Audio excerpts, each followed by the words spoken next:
House Democrats finally did what they had decided to do a long time ago.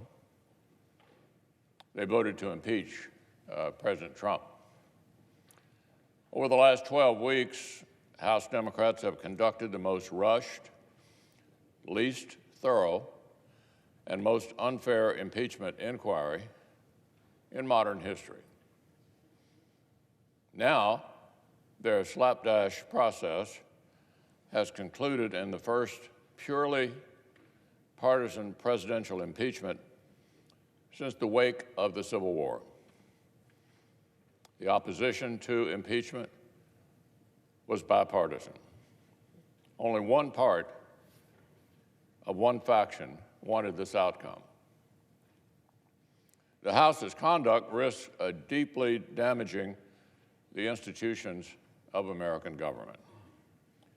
This particular House of Representatives has let its partisan rage at this particular president create a toxic new precedent that will echo well into the future.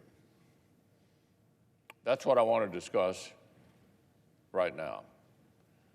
The historic degree to which House Democrats have failed to do their duty and what it will mean for the Senate to do ours.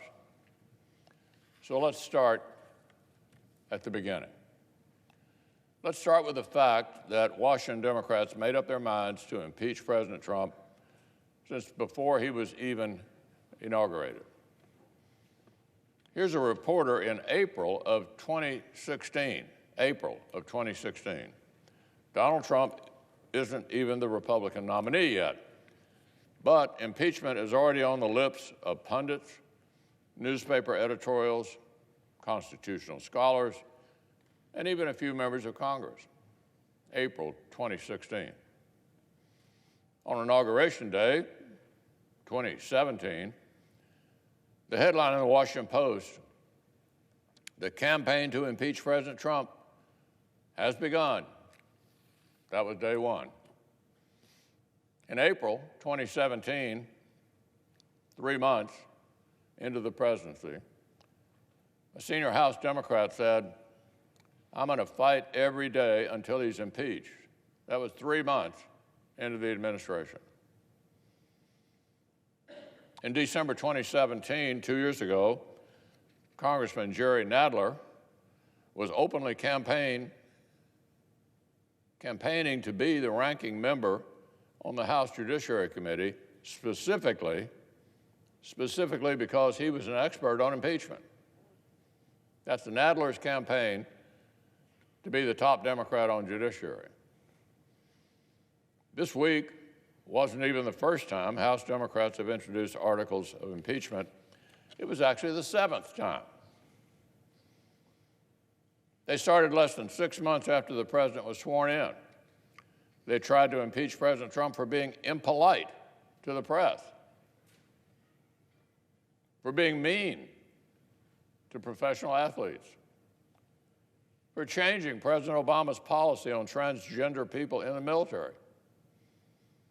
All of these things were high crimes and misdemeanors, according to Democrats. Now, this wasn't just a few people. Scores of Democrats voted to move forward with impeachment on 3 of those prior occasions. So let's be clear. The House's vote yesterday was not some neutral judgment that Democrats came to with great reluctance. It was the predetermined end of a partisan crusade that began before President Trump was even nominated, let alone sworn in. For the very first time in modern history, we've seen a political faction in Congress promise from the moment a president election ended, that they would find some way to overturn it.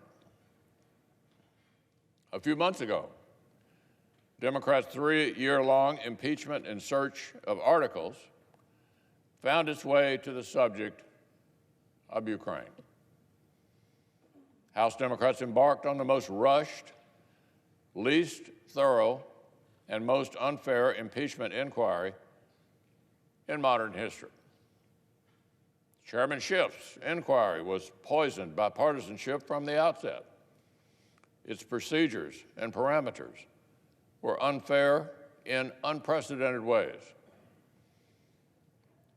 Democrats tried to make Chairman Schiff into a de facto special prosecutor, notwithstanding the fact that he is a partisan member of Congress who'd already engaged in strange and biased behavior.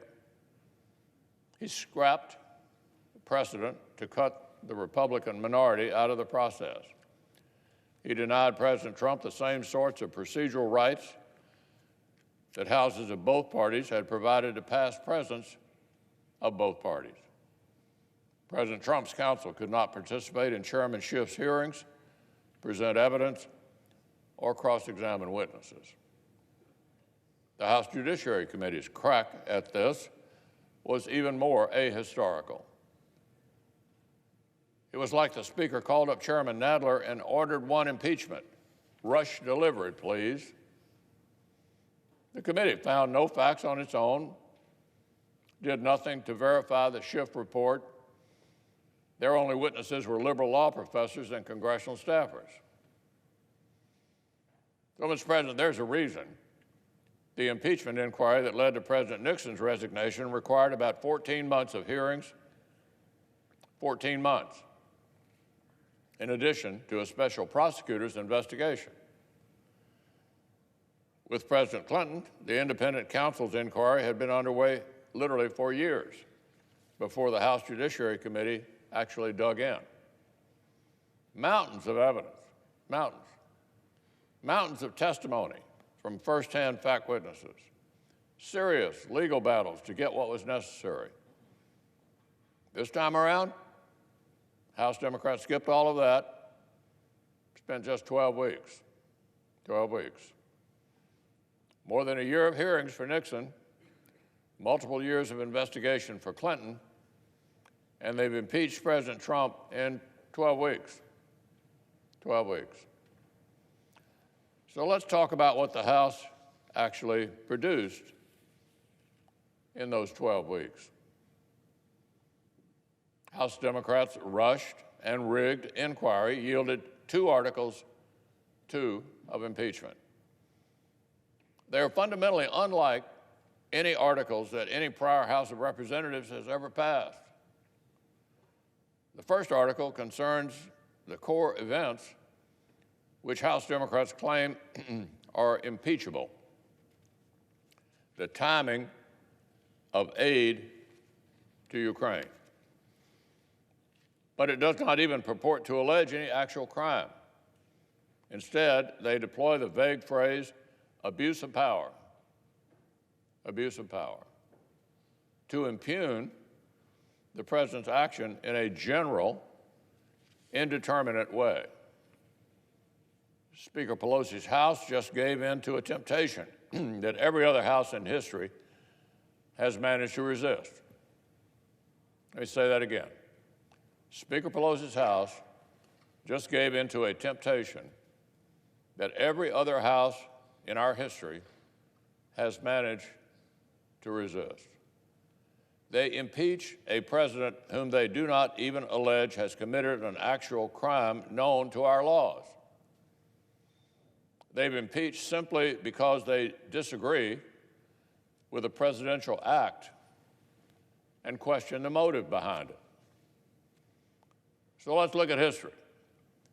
Andrew Johnson impeachment involved around a clear violation of a criminal statute, albeit an unconstitutional statute. Nixon had obstruction of justice, a felony under our laws. Clinton had perjury, also a felony. Now, the Constitution does not say the House can impeach only those presidents who violate a law, but history matters. History matters, and precedent matters.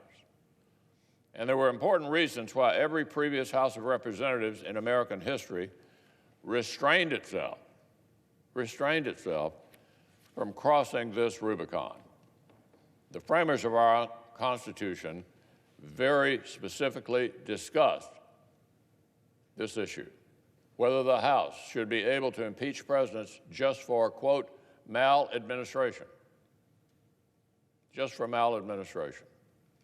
In other words, because the House simply thought the president had bad judgment or was doing a bad job. They talked about all this when they wrote the Constitution. The written records of our founders' debates show they specifically rejected this. They realized it would create a total dysfunction to set the bar for impeachment that low, that low. James Madison himself explained that allowing impeachment on that basis would mean the president serves at the pleasure of the Congress instead of the pleasure of the American people. It would make the president a creature of Congress, not the head of a separate and equal branch. So there were powerful reasons, Mr. President, why Congress after Congress for 230 years, required presidential impeachment to revolve around clear, recognizable crimes, even though that was not a strict limitation. Powerful reasons why for 230 years, no House opened the Pandora's box of subjective political impeachments. That 230-year tradition died last night. Now, Mr. President, House Democrats have tried to say they had to impeach President Trump on this historically thin and subjective basis because the White House challenged their request for more witnesses. And that brings us to the second article of impeachment. The House titled this one, Obstruction of Congress. What it really does is impeach the president for asserting presidential privilege. The concept of executive privilege is another 2-century-old constitutional tradition. Presidents, starting with George Washington, have invoked it. Federal courts have repeatedly affirmed it is a legitimate constitutional power. House Democrats requested extraordinary amounts of sensitive information from President Trump's White House, exactly the kinds of things over which presidents of both parties have asserted privilege in the past. Predictably and appropriately, President Trump did not simply roll over. He defended the constitutional authority of his office. No surprise there. It's not a constitutional crisis for a House to want more information than a president wants to give up. That's not a constitutional crisis. It's a routine occurrence. The separation of powers is messy by design. Here's what should have happened. Here's what should have happened. Either the president and Congress negotiate a settlement, or the third branch of government, the judiciary, addresses the dispute between the other two. The Nixon impeachment featured disagreements over presidential privilege. So they went to court. The Clinton impeachment featured disagreements over presidential privilege. So they went to the courts. This takes time. It's inconvenient. That's actually the point. Due process is not meant to maximize the convenience of the prosecutor. It's meant to protect the accused. But this time was different. Remember, 14 months of hearings for Richard Nixon, years of investigation for Bill Clinton, 12 weeks for Donald Trump. Democrats didn't have to rush this, but they chose to stick to their political timetable at the expense of pursuing more evidence through proper legal channels. Nobody made Chairman Schiff do this. He chose to. The Tuesday before last on live television, Adam Schiff explained to the entire country that if House Democrats had let the justice system follow its normal course, they might not have gotten to impeach the president in time for the election. My goodness. In Nixon, the courts were allowed to do their work. In Clinton, the courts were allowed to do their work. Only these House Democrats decided due process is too much work. They'd rather impeach with no proof. Well, Mr. President, they tried to cover for their own partisan impatience by pretending that the routine occurrence of a president exerting constitutional privilege is itself a second impeachable offense. The following is something that Adam Schiff literally said in early October. Here's what he said. Any action that forces us to litigate or to have to consider litigation will be considered further evidence of obstruction of justice. That's Adam Schiff. Here's what the chairman effectively said and what one of his committee members restated just this week. If the president asserts his constitutional rights, it's that much more evidence he's guilty. If the president asserts his constitutional rights, it's that much more evidence he's guilty. That kind of bullying is antithetical to American justice. So those are House Democrats' 2 articles of impeachment. That's all their rushed and rigged inquiry could generate. An act that the House does not even allege is criminal, and a nonsensical claim that exercising a legitimate presidential power is somehow an impeachable offense. Mr. President, this is by far the thinnest basis for any House-passed presidential impeachment in American history. The thinnest and the weakest, and nothing else even comes close. And candidly, I don't think I'm the only person around here who realizes that. Even before the House voted yesterday, Democrats had already started to signal uneasiness with its end product. Before the articles even passed, the Senate Democratic leader went on television to demand that this body redo House Democrats' homework for them, that the Senate should supplement Chairman Schiff's sloppy work so it is more persuasive than Chairman Schiff himself bothered to make it. Of course, every such demand simply confirms that House Democrats have rushed forward with a case that is much too weak. Back in June, Speaker Pelosi promised the House would build an ironclad case.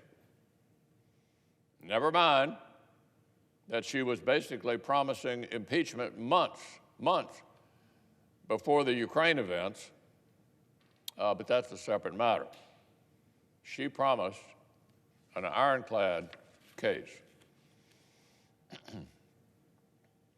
And in March, Speaker Pelosi said this: impeachment is so divisive to the country that unless there is something so compelling and overwhelming and bipartisan, I don't think we should go down that path because it divides the country.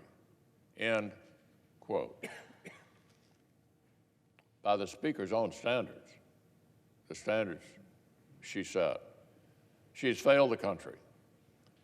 The case is not compelling, not overwhelming, and as a result, not bipartisan.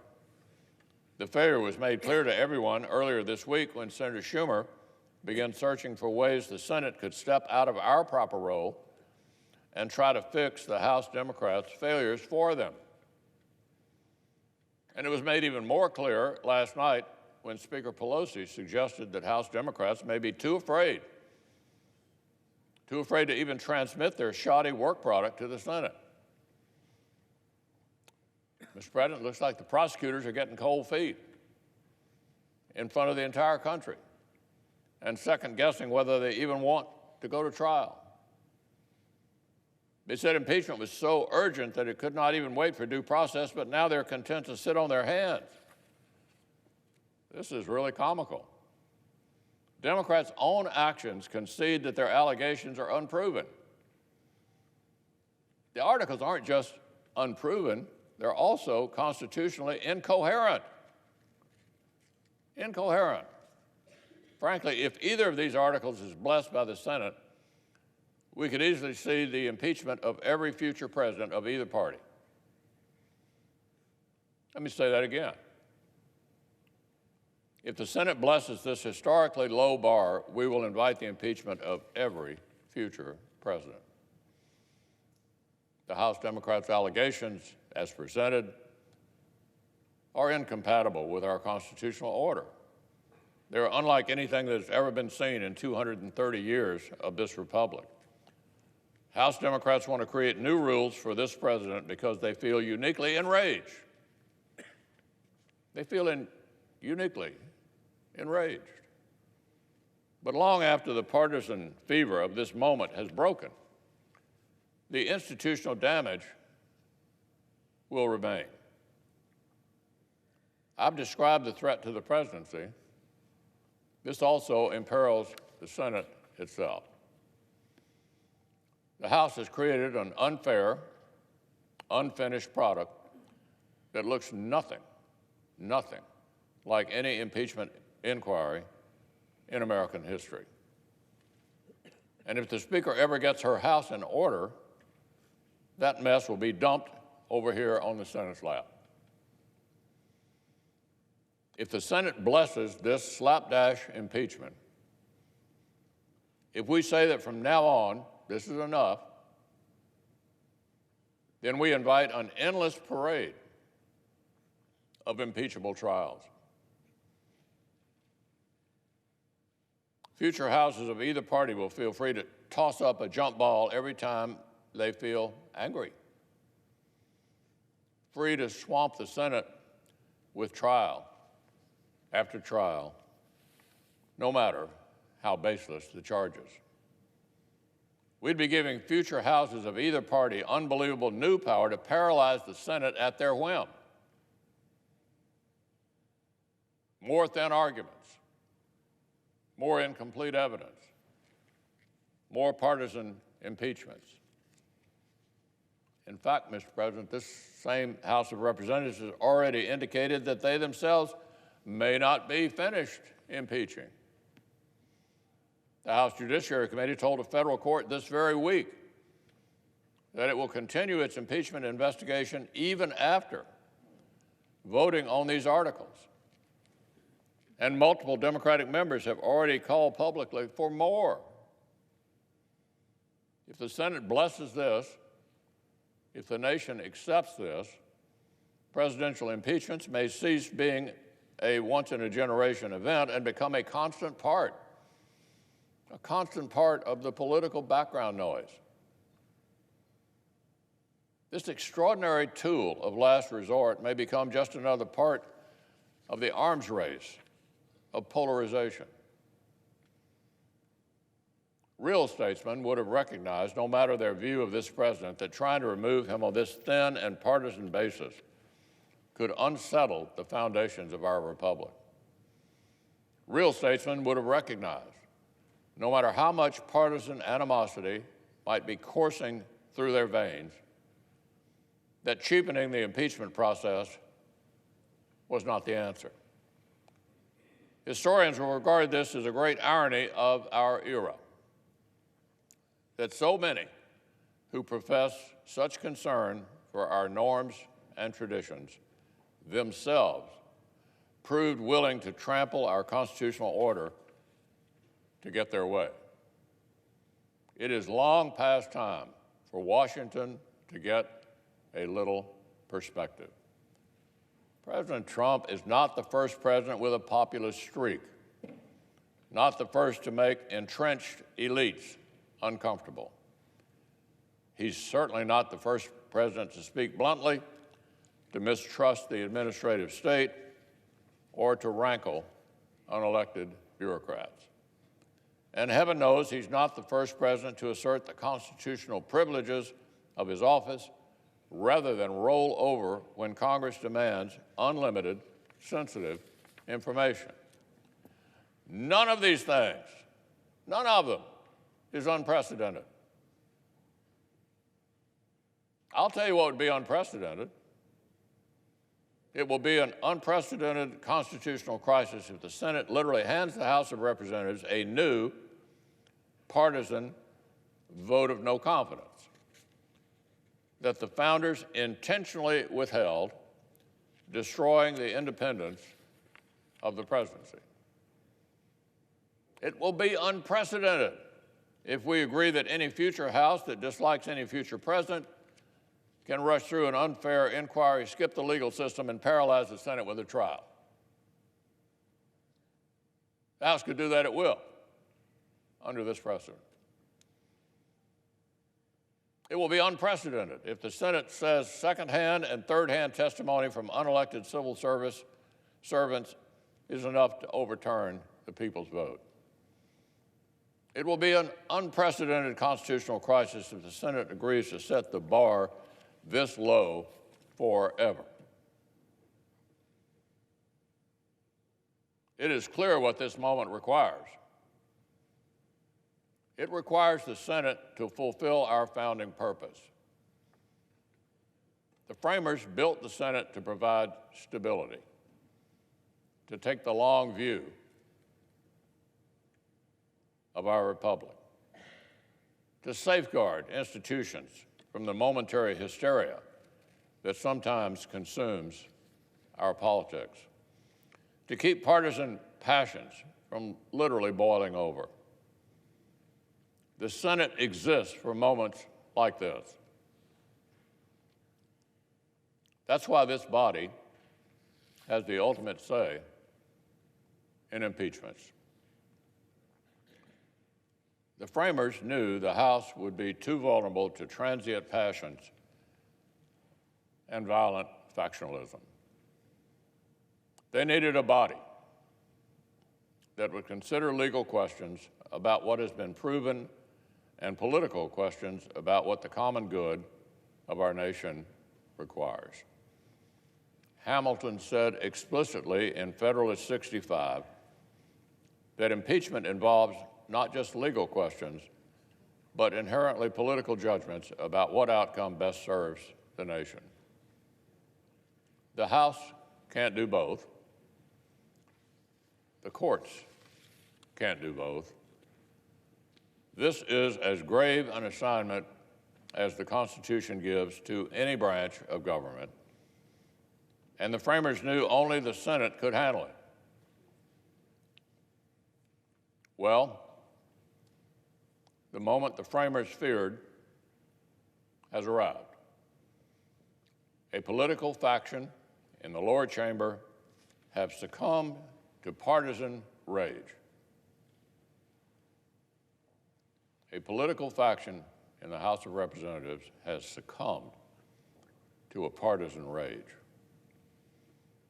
They have fulfilled Hamilton's philosophy that impeachment will, quote, connect itself with the pre-existing factions, enlist all their animosities, and there will always be the greatest danger that the decision will be regulated more by the comparative strength of parties than by the real demonstrations of innocence or guilt.